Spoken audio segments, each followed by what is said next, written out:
Paipeh ni khu adung kita ang mundo unta sa thế ho và ngồi chỉ tin nam tin kỳ bỏ hẹn lấy chung na chăm na lên hẹn. We wish you a Merry Christmas. Và coi bên chỉ bay cái hình tê về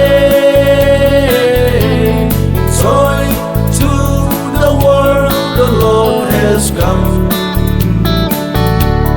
Và nỗi hu im pu ở bên ta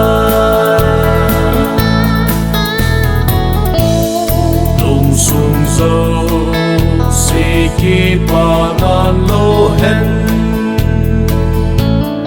a te le a khang hi mon sao vin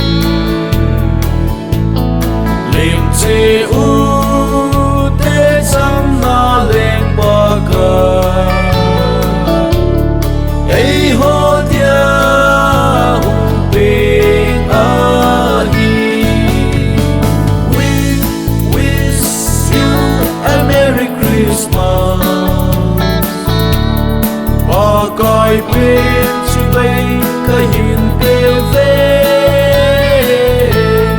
joy to the world the Lord has come. Và nỗi hu im pu a bên